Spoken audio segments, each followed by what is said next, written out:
Baik, kita berjumpa lagi pemirsa di segmen ketiga. Ini kita akan bicara soal pemetaan lahan adat atau tanah adat. Jadi kita masih bersama Pak Bupati Jayapura, Pak Sawito, dan Pak tadi apa? Abdul Nababa. Abdul Nababa, bukan jabatannya tadi. Wakil Ketua Wakil Damanas. Ketua Pak Abdul Nababa. Ya.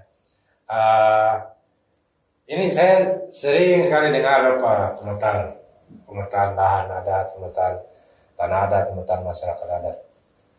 Ini maksudnya apa ya? Maksudnya pemetaan ini seperti apa? Kalau sepengetahuan saya seperti orang bilang pemetaan tanah ya, berarti ukur tanah kemudian disertifikatkan. Nah, kalau pemetaan tanah adat ini maksudnya seperti apa, Pak Bupati? Bisa jelaskan ya? Jadi memang pertama bahwa itu dari segi masyarakat budaya lisan, budaya dan tulisan ini kan tantangan kita sekarang. Ya. Nah, karena itu kita harus pastikan bahwa kita tidak hidup sendiri sekarang. Kita hidup dengan berbagai orang di lingkungan kita dan di dunia ini, sehingga ada kepastian dan orang lain bisa membaca. Karena itu pemetaan secara tertulis itu harus ada. Dan bukan peta yang kita maksud itu saja, tapi ini komprehensif terhadap keberadaan masyarakat adat. Profil mereka seperti apa? Ada sistemnya, ada nilai, ada batas-batas wilayah, ada sistem organisasinya, dan bagaimana mengorganisir sistem seperti itu, pembagian tugasnya seperti apa. Kita coba lihat dengan organisasi modern. Apakah prinsip-prinsip organisasi itu sudah ada di sana? Nah, ini yang harus dipastikan dan mereka sendiri yang harus ceritakan. Karena itu kami membentuk gugus tugas masyarakat adat di Kabupaten Jayapura, terdiri dari ada sejumlah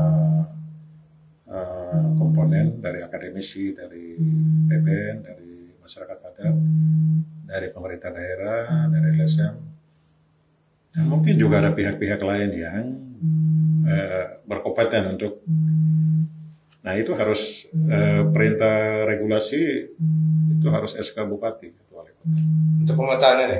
Untuk tim itu, tim dari berbagai, sehingga tim ini merumuskan, membicarakan dengan masyarakat adat, kemudian pertama melakukan pelatihan terhadap di mana kita lakukan masyarakat adat di mana ya.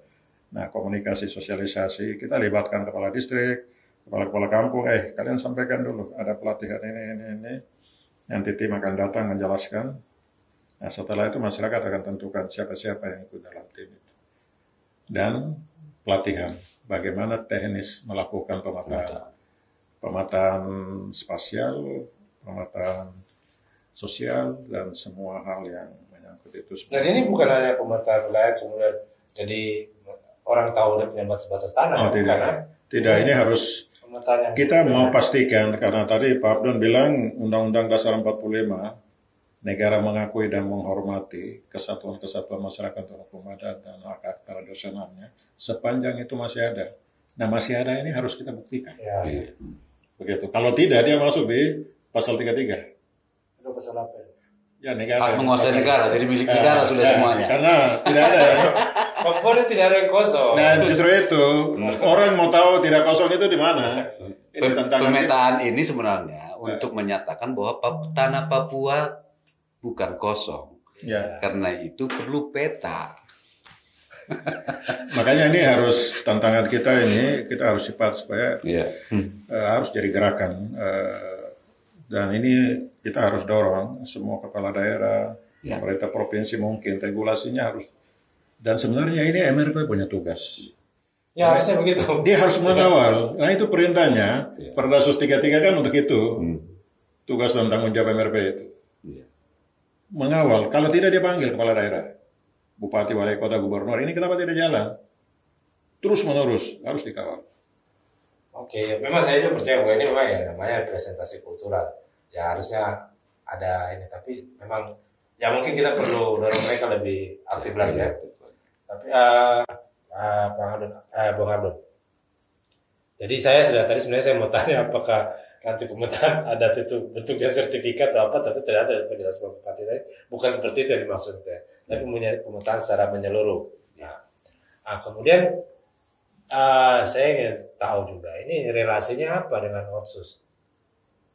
Pemetaan wilayah adat tadi. Karena saya tahu di Otsus itu subjeknya itu masyarakat adat. Ada, ya. Subjek Otsus itu.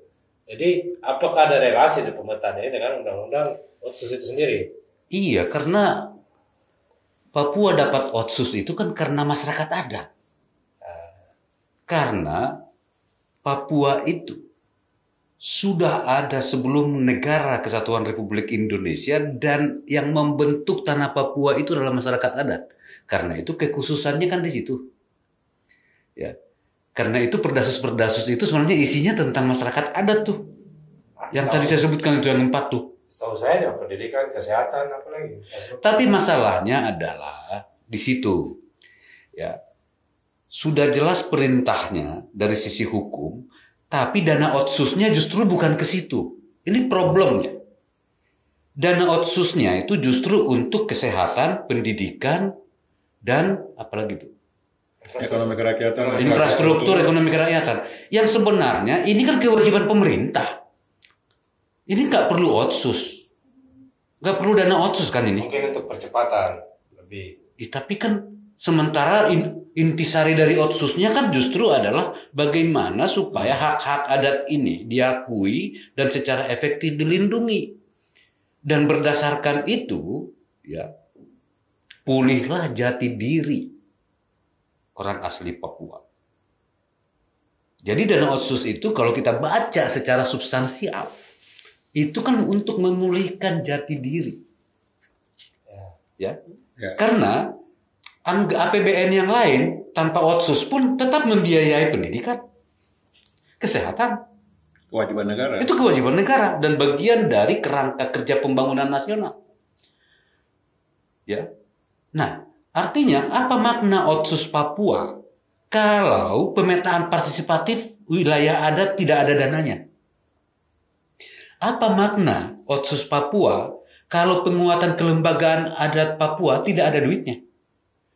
Apa makna Otsus Papua kalau pendidikan adat yang diselenggarakan oleh masyarakat adat tidak ada uangnya? Padahal inti dari kebijakan itu sebenarnya berujung di anggaran. Nah, Otsus Papua tidak berujung di anggaran karena anggaran untuk masyarakat adat sampai hari ini juga tidak ada.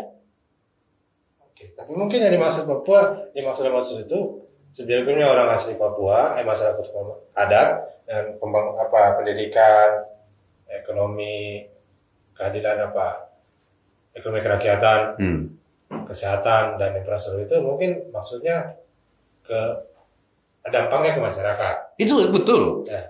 Itu sangat betul. Dan itu sebenarnya ada dalam konteks percepatan ya. Tapi jangan sampai itu menutupi yang sebenarnya yang menjadi kekhususannya Papua, yaitu hak-hak masyarakat adat. Pak Bupati, sebagai Bupati, ini kan tadi sudah singgung itu. Semua kebijakan itu eksekusinya ada Bupati. Dan satu tambahan, Perdasus 22 yang saya sebutkan tadi itu, bahkan sudah memerintahkan bahwa memfasilitasi pemetaan wilayah adat itu pakai dana APBD. Disebutkan secara clear, pemerintah harus memfasilitasi dananya. Nah, kalau Kabupaten Jayapura sendiri bagaimana? Ya, kita sudah lakukan pemetaan ini hampir 3 tahun.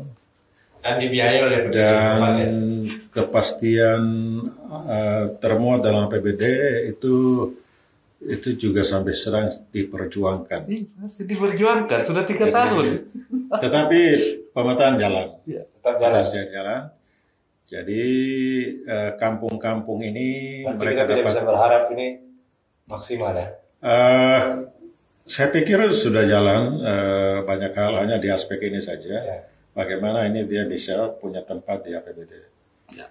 Karena ini kan saya ada tim anggaran. Ya. Kita birokrasinya seperti itu.